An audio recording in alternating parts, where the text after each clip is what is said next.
તો ફ્રેન્ડ્સ, આજે આપણે વ્રજ અસાઇનમેન્ટમાં પેપર નંબર 1 જે તમારા ફર્સ્ટ એક્ઝામ અને એન્યુઅલ એક્ઝામ માટે ઉપયોગી છે, એમાં ગુજરાતી સેકન્ડ લેંગ્વેજનું સોલ્યુશન કરવાના છીએ.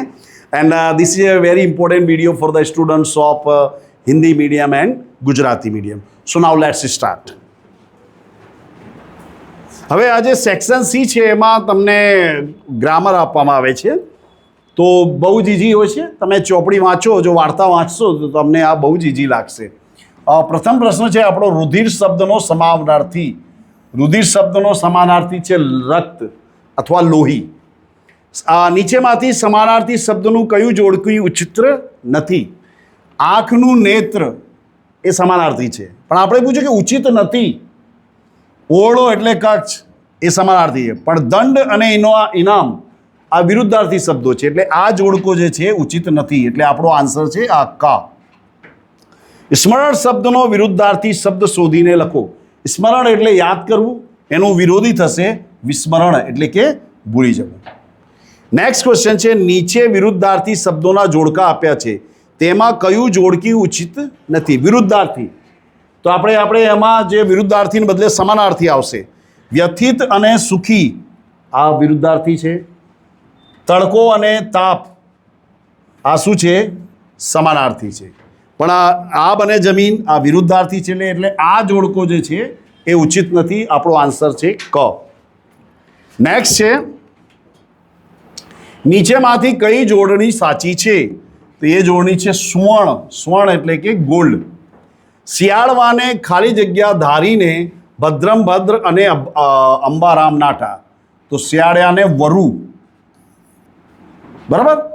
નીચેમાંથી શ્રદ્ધા શબ્દની કઈ સંધિ યોગ્ય રીતે જોડેલ છે? તો શ્રત ધન ધા. બરાબર. નીચેમાંથી કયો સમાસ તત્પુરુષ સમાસ છે? તો જેલવાસ છે એ તત્પુરુષ સમાસ છે. જેલવાસ એટલે જેલનો વાસ. બરાબર. આપણે મોજ મજા, મોજ અને મજા, તો આ રીતે વચ્ચે અને આવે તો એને માટે એને કહેવાય દ્વિગુ સમાસ. ત્રિભુવન આગળ જે સંખ્યાવાચક શબ્દ છે એટલા માટે એને આ છે દ્વંદ્વ સમાસ અને આ છે દ્વિગુ સમાસ.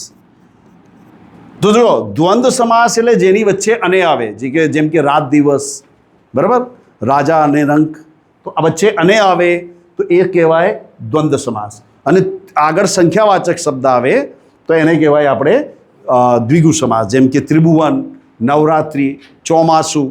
બરાબર. આ બધા જે છે એ દ્વિગુ સમાસ કહેવાય. હરણફાળે વિસ્તરવું એનો રૂઢિપ્રયોગ કરવાનો છે. હરણફાળે વિસ્તરવું એટલે કે ખૂબ જ ઝડપથી વિસ્તરવું. આમાં આપણે લખી શકીએ છીએ કે માનનીય વડાપ્રધાન નરેન્દ્ર મોદીના શાસનકાળમાં ભારત જે છે હરણફાળે વિસ્તરી રહ્યું છે. વિના સહકાર નહીં ઉદ્ધાર એટલે કે સહકાર વિના વિકાસ થવાનો નથી. વૃદ્ધ સ્ત્રીએ ફોન કર્યો તો આનું આપણે કર્મણી બનાવવાનું છે. તો જો લેટ મી ટેલ યુ, કર્મણી એટલે કે પેસિવ વોઇસ એટલે કે કર્તા પ્રધાન વાક્ય. તો આમાં વૃદ્ધ સ્ત્રી જે છે સબ્જેક્ટ છે. તો આમાં આપણે લખીશું કે વૃદ્ધ સ્ત્રીઓ વડે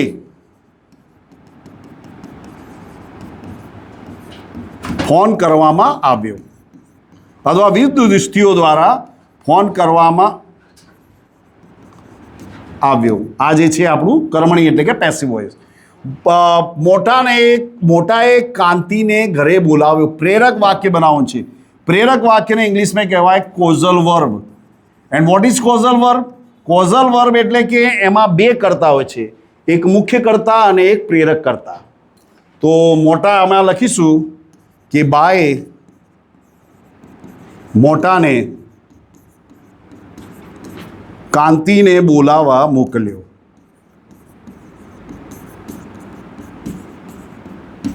આ થઈ ગયું આપણો કોઝલ વર્બ એટલે કે પ્રેરક વાક્ય. આમાં જે છે મોટા ભાઈ જે છે મુખ્ય કર્તા છે ને બા છે એ છે પ્રેરક કર્તા. બરાબર. બીજો કોઈ સમજુ માણસ હોય તો બૈરી પાછળ આખું આગ્રા શહેર જમાડે. આમાં જે સમજુ શબ્દ છે એનું વિશેષણ આપણે બતાવવાનું છે. આ વિશેષણનો પ્રકાર, તો આને કહેવાય ગુણવાચક વિશેષણ.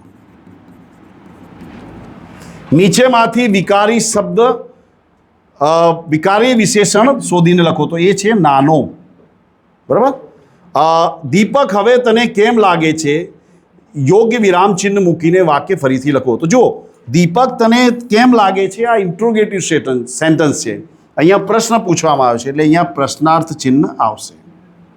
વાક્યના અંતે કયું વિરામ ચિહ્ન મૂકી શકાય, તો વાક્યના અંતરે પ્રશ્નાર્થ ચિહ્ન મૂકી શકાય.